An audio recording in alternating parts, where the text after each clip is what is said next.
안녕하세요. 별의별 크립토 2회차 진행을 맡게 된 정호찬입니다. 안녕하세요. 크립토컨트 웹3 애널리스트 박별입니다.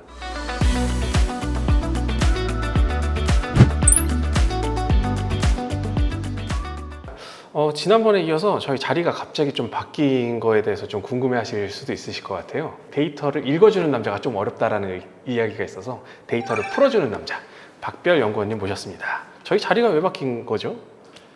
네, 그 자리 같은 경우에는 지난주에 제가 그래도 그 방송에 말씀드린 것처럼 비트코인 가격이 그래도 60K 살짝 잠깐 밑으로 내려갔다 왔지만 가격을 지켰습니다. 보통의 하락을 했을 때 이 지표로는 10%까지 또 평균적으로 더 하락을 하는 것이 바닥이었더라. 그럼 6만까지도 떨어질 수 있다는 거예요? 네, 좀 안타깝게도 좀 심적으로는 6만까지는 안 왔으면 좋겠지만 그 정도는 좀 감안을 좀 마음은 열어둬야 되지 않겠나 라고 생각을 하고 있습니다.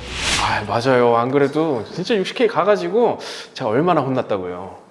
근데 제 알트는 놓고 있는 것 같아서 그래서 오늘은 이제 호차님이 한번 가격을 한번 좀 짚어주면 어떨까? 가격을 짚어주는 자리 한번 그런 부담을 드리기 위해서 한번 바꿔봤습니다. 아, 알겠습니다. 그럼 끝날 때쯤 저도 한번 조심스레 가격을 찝진 않겠지만 제 희망을 한번 얘기해 보도록 하겠습니다.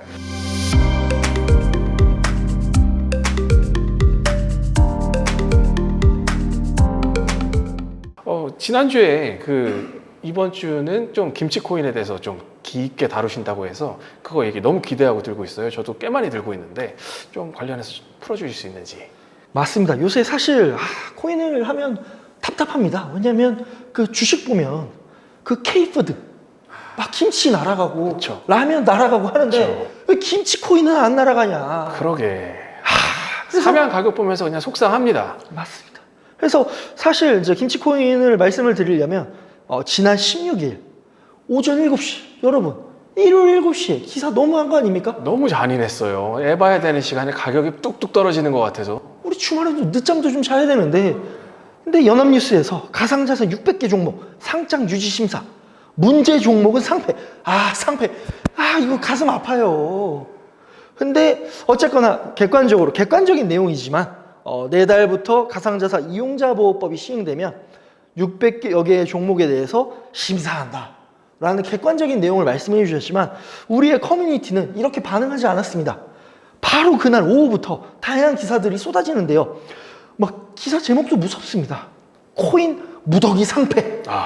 이런 것들은 저희가 21년에 특근법 시행을 앞두고 다양한 거래소에서 막 20-30개가 거래 지원 종료가 됐던 경험이 맞아요. 뼈 아프나 경험이 있기 맞아요. 때문에 가슴이 너무 아픈데 이런 기사가 나오면서 심지어 막 살생부 거래 지원 종료 리스트까지 막 심지어 정성스레 만들어 주신 분들이 많아서 이 중에 또 제가 들고 있는 것도 몇 개 돼요. 참. 아직도 들고 계십니까? 전 끝까지 갑니다. 믿음을 가지고 있어요. 저 상패된다는 소식에 그러면 이 리스트 저는 이게 봤는데 두 눈으로 전체적으로 비트코인도 꽤 빠지긴 했지만 이 리스트는 얼마나 좀 빠진 거예요? 일단 한 번 더 다시 말씀드리면 업비트를 비롯해 거래소에서 이제 근거 없는 소문이다. 현실화될 가능성이 없다라고 명확하게 대응을 해주셨고요. 그래서 이 부분에서 투자자분들은 좀 이런 부분들을 모니터링 하시는 게 좋지 않을까 생각이 되고 말씀하신 것처럼 이제 가격을 한번 살펴보겠습니다. 저에게 제일 좀 민감한 것들은 가격인데 심지어 이 뉴스가 나온 16일부터 좀 가격 움직임이 좀 심했던 18일까지 3일간의 움직임을 살펴봤을 때 비트코인은 사실 2%밖에 안 움직였습니다. 하지만 이 알트코인, 김치코인들은 평균 20%입니다. 20% 하루 10배 더 하락했네요. 뭐 20%면 더 말씀드리진 않고 심지어 30%까지 하락한 것들이 있는데요. 좀 자세히 한번 살펴보면 이게 얼마나 많이 움직였을까? 혹은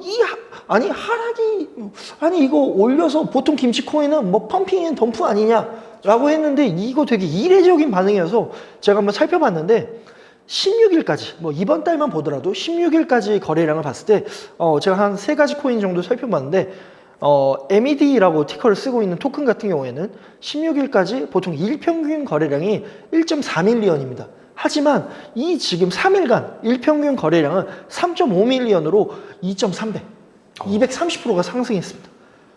그리고 특정 거래소, 이제 업비트 같은 경우에는 87%의 점유율을 보유했고요. 그리고 또 다른 코인으로 UPP라고 하는 이제 티커를 쓰고 있는 코인 같은 경우에는 16일 이전에는 0.8밀리언이었지만 사실 이 3일 동안은 일평균 2.8밀리언, 329%가 증가하고 있습니다.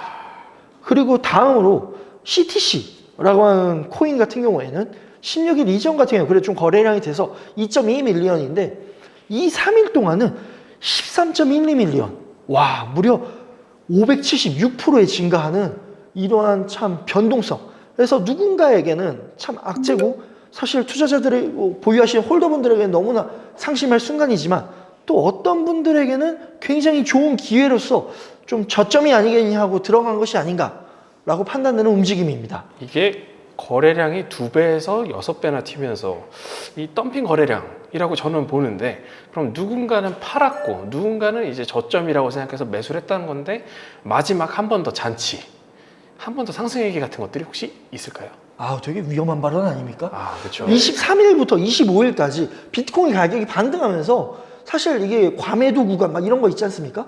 마찬가지로 그런 것처럼 조금 전에 차트들 보시면 월평균, 일평균 대비 뭐 10배 이상 갑자기 또 거래량이 증가하는 코인들도 있었고, 사실은 제가 지금 좀 개인적으로 생각하는 것은 7월 지금까지 이런 투자 대회는 없었다. 사실 뭐 빗썸 그리고 업비트 지금 양대 거래소에서 투자 대회를 진행하는데, 빗썸 같은 경우에는 국내 최대 가상자산 투자대 총 30억 규모로 여러분 이 방송을 보시는 7월 2일까지 18시까지 신청이 가능하고요. 가상자산 이용자 보호법이 시행되기 전까지 이루어집니다. 그래서 이때가 사실 국내에서 현물밖에 없는데 투자 대회를 한다? 오를 수 있는 방법이 쉽지 않은데 국내 큰 손들의 대한밤 잔치가 아닌가, 유심하게 살펴봐야 되지 않을까 생각을 하고 있습니다. 네, 이 기회를 저도 좀 잘 활용해서 마지막으로 한번 신을 내보도록 하겠습니다. 거래소 거래량 너무 잘 봤는데, 그러면 거래량 말고 거래소 내에서 좀 온체인상에서 볼 수 있는 어떤 특이점 같은 것들도 있었을까요?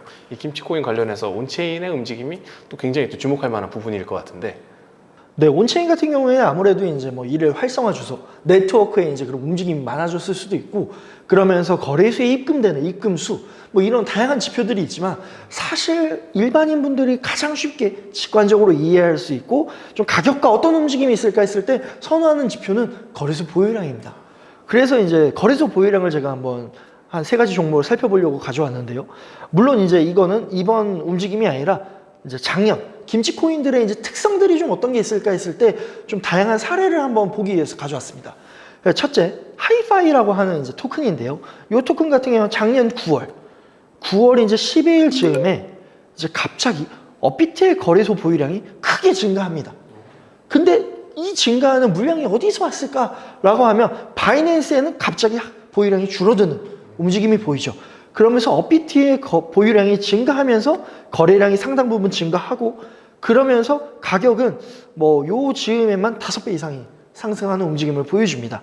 그러면 요게 물론 하나의 사례를 지금 좀 극단화하는 거 아니냐 하면 하나 더 가져와 보면 이제 그 룸 네트워크라고 하는 토큰인데요. 요 사례는 약간 이제 반대의 움직임입니다. 뭐냐면 업비트에서는 거래소 보유량이 살짝 감소하고요. 감소했다가 다시 증가하고, 바이낸스에선 증가했다가 감소하면서 가격 움직임이 발생합니다. 그럼 앞에 코인과 이번 코인의 결국에 상장 거래량이 증가하면서 가격이 굉장히 5배에서 10배까지 상승을 하는데, 요러면서 그 피날레는 바이낸스에서 선물 상장하더라 라고 하는 이제 움직임이 일어나면서 이런 펌핑이 거래량 증가가 발생되는 것을 확인할 수 있습니다. 그리고 마지막으로는 뭐 올해 이제 1월부터 뭐 1분기에 이제 거래량 움직임을 봤는데요. 제로엑스라고 하는 코인입니다. 이제 특정 거래소의 보유량과 가격의 움직임을 저희가 차트로 만들어 봤는데요. 대체로 그냥 쉽게 말씀드리면 거래소 보유량이 증가하면 가격이 상승하는구나, 좀 이렇게 직관적으로 보실 수 있는 그런 움직임으로 한번 가져왔습니다. 되게 신기하네요. 이 보유량의 변화량에 따라서 뭐 즉시 가격의 변동성을 주는 것도 있고 아니면 한두 달의 텀을 가지고 가격의 변동성을 줄 수 있다는 것도 있는데 그럼 이렇게 거래소 보유량이 중요하다는 건 알겠고 그러면 지금 문제가 된다는 그 김치코인만의 좀 특이점이 거래소와 연관돼서 있을까요? 아, 굉장히 좋은 질문이십니다. 그러면 이런 거래량 혹은 이런 움직임이 어떻게 일어날 수 있을까라고 이제 제가 좀 확인해 봤는데요. 그랬을 때 이제 여러분들이 좀 많이 들어보셨어요. 유통량. 근데 유통량이 그 발행하는 민팅 그런 증가하는 유통량을 말씀드리기보다는 이번에 가지고 있는 보유 비중에 대해서 오늘 좀 한번 말씀드리려고 합니다. 똑같이 한 3개 정도를 제가 찝어봤는데요. UPP라고 쓰고 있는 이제 센티넨탈 프로토콜 같은 경우에는 전체 유통량에서 업비트 거래소가 92%를 보유하고 있습니다. 사실 특정 지갑 하나가 사실 거래소 지갑이겠지만 저희가 그렇게 추정하는 건데요. 이것이 91%를 가지고 있습니다. 굉장히 중앙화되어 있다고 볼 수 있겠네요. 사실 이 부분은 이 웹3 프로젝트라고 하는 것은 어떤 본인들의 문제의식을 갖고 그 문제를 풀기 위해서 사실 토큰을 발행하는 것이 일반적인 상식인데 그게 다 거래소에 들어가는 게 맞느냐라는 사실 좀 개인적인 궁금증이 있습니다. 네, 다음으로 그러면 또 다른 사례를 한번 가져와 보면 뭐 좀 너무 이제 많았으니까 그 다음 코인은 이제 토카마기라고 하는 토큰인데요. 요 토큰 역시도 상위 보유자, 저희가 지금 항상 지금 10개씩 지금 끊어서 보여드리고 있는데 상위 보유자에서 업비트 거래소가 보유하고 있는 보유량이 전체 유통량의 49%를 차지합니다.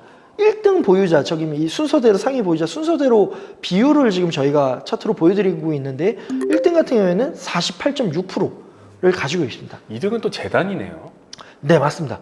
2등은 뭐 보통은 이제 재단이 이렇게 많이 갖고 있는 게 일반적이지만 거래소가 좀 많이 갖고 있는 게 좀 이례적이다.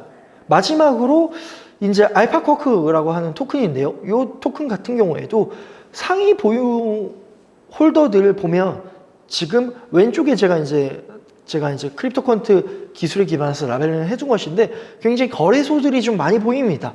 그러니까 이번에는 이제 업비트도 보이고 빗썸도 보이고 그 후오비의 이제 리브랜딩을 한 HTX 거래소도 보이는데 결국 업비트 거래소가 전체 유통량의 77.5%를 보유하는 굉장히 좀 많이 보유하고 있지 않나라는 좀 이례적인 것을 확인할 수 있습니다. 그럼 거래소 지갑 보유량의 증감률에 따라서 이 가격과 상당히 연관성이 있다는 것도 알고 있고 거래소 보유 비중이 굉장히 높은 토큰들이 어떤 것들인지도 알고 있는데 그럼 거래소 지갑 안에 이렇게 많이 있다면 이 거래소 지갑 안에서 유저 간의 세부 거래 내용으로 이게 얼마나 좀 분산되어 있는지 이런 걸 알 수 있는 방법이 없을까요? 사실 뭐 일반인이 알 수 있는 방법은 없지 않나라고 생각을 하는데요.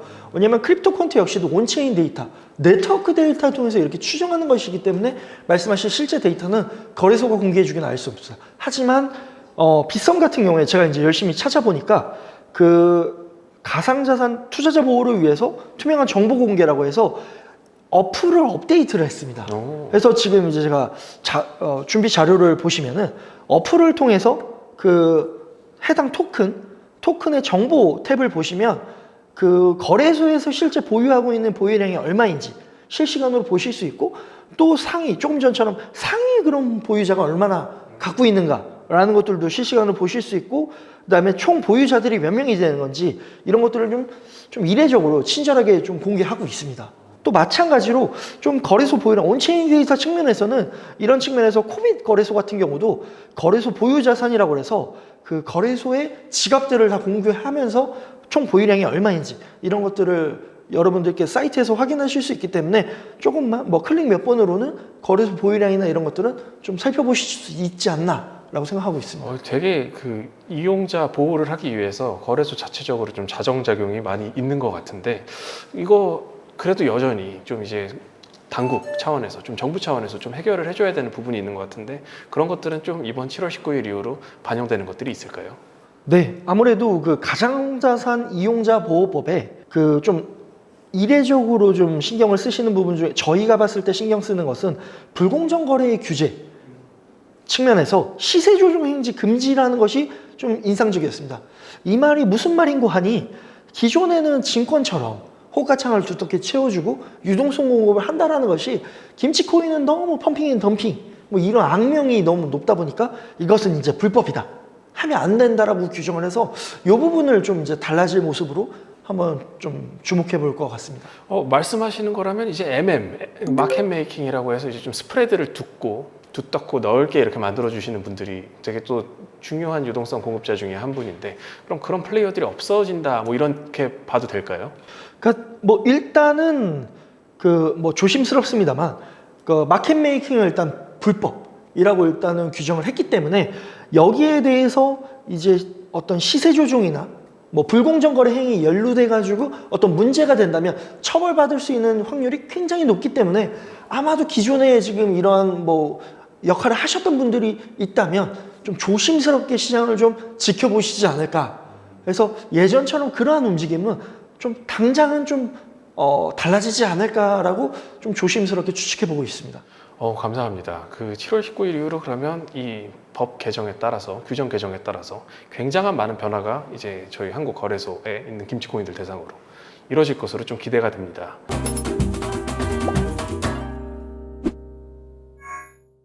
그 지난번 시간에 이제 김치코인에 대해서 말씀해 주셨고, 이제 이어서 스테이블 코인, 그 리플을 대체할 USDT에 대해서 좀 얘기해 주셨는데, 그 USDT에 대한 질문들이 많았어요. USDT가 들어오면서 어떻게 실제 큰 시장 전체에 대해서 영향력이 있는지, 관련해서 김치코인 이후로 스테이블 코인 얘기 좀 해주실 수 있으실지.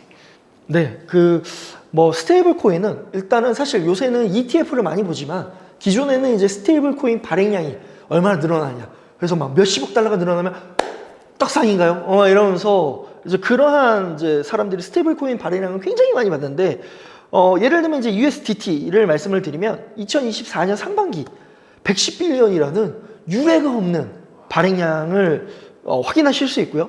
특히 여기에 있어서는 이제 기존에는 이더리움 체인을 사실 굉장히 많이 썼지만 최근에는 이제 2020년 하반기 이후로는 트론에서 이제 스테이블 코인 발행량이 더 많은 압도하는 것을 볼 수 있고, 뭐 저도 사실 국내 거래소 이용할 때 트론 체인을 이용해서 보내보면 거의 수수료가 없다시피 합니다.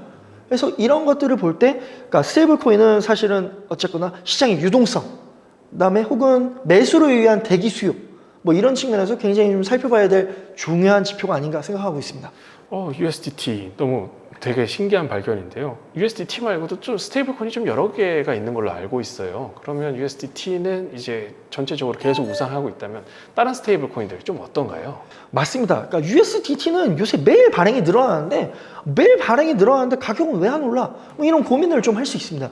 그랬을 때 그런 시장의 움직임과 좀 전략적으로 혹은 좀 적극적으로 어떤 영향력을 미치는 스테이블 코인이 뭐가 있을까 했을 때 제가 오늘 두 가지 스테이블 코인을 한번 살펴봤는데요. 첫째는 좀 낯서실 수도 있는 FDUSD라고 하는 코인입니다. 뭐 FDUSD라고 하는 코인은 이제 사실 바이낸스에서 런치패드를 하실 때 뭐 좀 많이 이용하실 수도 있고. 바이낸스라고 하면 BUSD 아니었어요?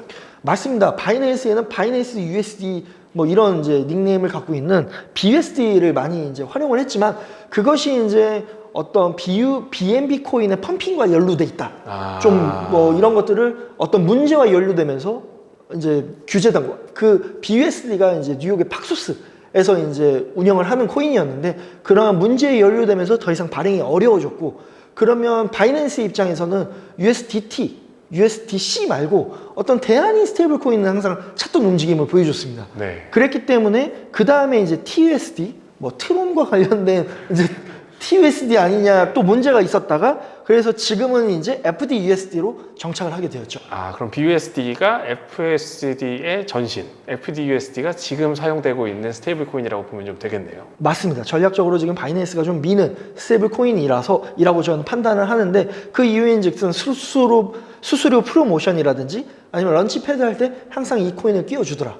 그래서 이런 것들을 이제 그럼 그 특색만 좀 간단하게 정리하자면, 뭐 지난 3월 그 비트코인 가격이 거의 신고점을 향해 갈 때 USDT 거래량은 당연한 것이었고, 그 FDUSD 거래량도 6,274억 달러로 압도적인 상승량을 좀 유례가 없는 상승량을 좀 보실 수 있고요. 그러면 이것이 마찬가지로 시장 점유율도 작년 8월에 뭐 0.26%였다가 올해 같은 경우에는 25.4%까지 뭐 지금 스테이블 코인 시장에서 어마무시한 비율을 차지할 수 있습니다. 하지만 이것을 지금 왜 갖고 왔냐 결론만 말씀을 드리면 총 발행된 유통량이 4.4빌리언, 아마도 USDT, DC 다음으로 가장 많은 발행량을 갖고 있었지만 지금 그 계속 발행량이 줄어들고 있고, 그리고 이 줄어드는 것이 결국은 시장의 힘을 빼는, 혹은 바이낸스의 움직임도 좀 힘을 빼는 것이 아니냐라는 이제 좀 시장 측면에서 바이낸스의 움직임이 어떻게 될 것인가 주목해서 살펴봐야 될 코인으로 보고 있습니다. 이게 현물 ETF 승인으로 기관 매수의 힘도 굉장히 강력했지만 이 데이터를 보니까 그 외에 스테이블 코인으로 인한 가격 상승도 되게 주요하다, 이렇게 볼 수 있겠네요. 맞습니다. 네.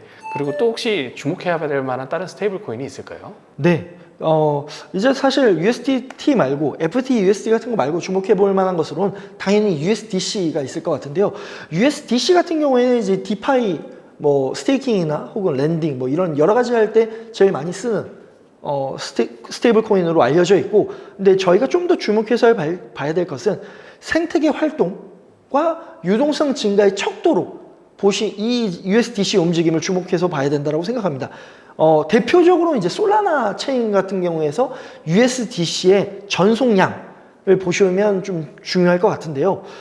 솔라나 같은 경우에는 아무래도 빠른 속도와 낮은 수수료로 인해서 다양한 거래, 뭐 솔직히 말씀드리면 민코인 거래의 1등 공신이 아니냐라고 볼 수 있고요. 뭐 5월 22일 같은 경우에는 이제 1,160억 달러를 달성하면서 이 스테이블 코인의 뭐 거래량은 정점을 찍었습니다. 하지만 이 스테이블 코인의 전송량이 줄어드는 것만큼 여러분들이 보유하고 있는 알트코인의 가격 역시도 급감하는 일이 좀 발생하지 않았나라고 살펴볼 수 있고, 사실은 뭐 이런 거 말고도 마찬가지로 FTUSD처럼 이더리움 내 USDC의 그 발행량, 유통량이 26빌리언을 찍고 4월 7일 이후로 찍고 감소합니다.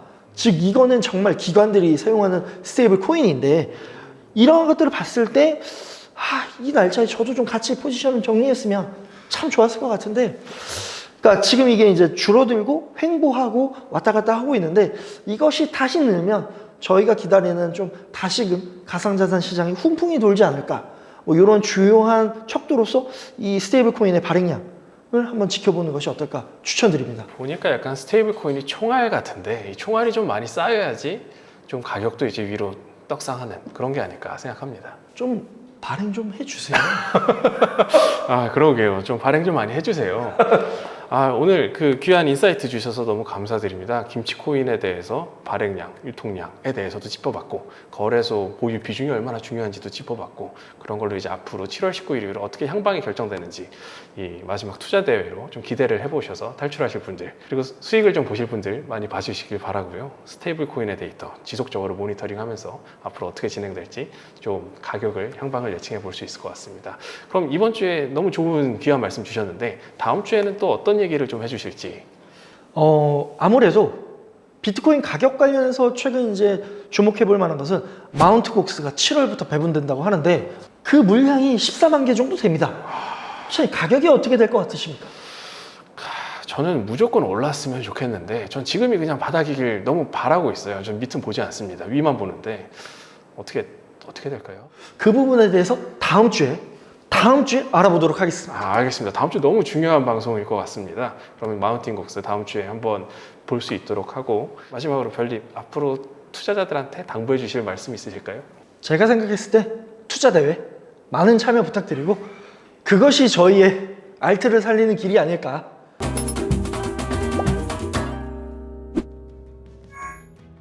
오늘은 김치코인의 발행량, 유통량, 그리고 거래소 보유량, 가격 간의 상관관계 데이터를 보면서 앞으로 어떻게 움직일지, 기존에는 어떻게 움직였는지를 잘 살펴볼 수 있었고요.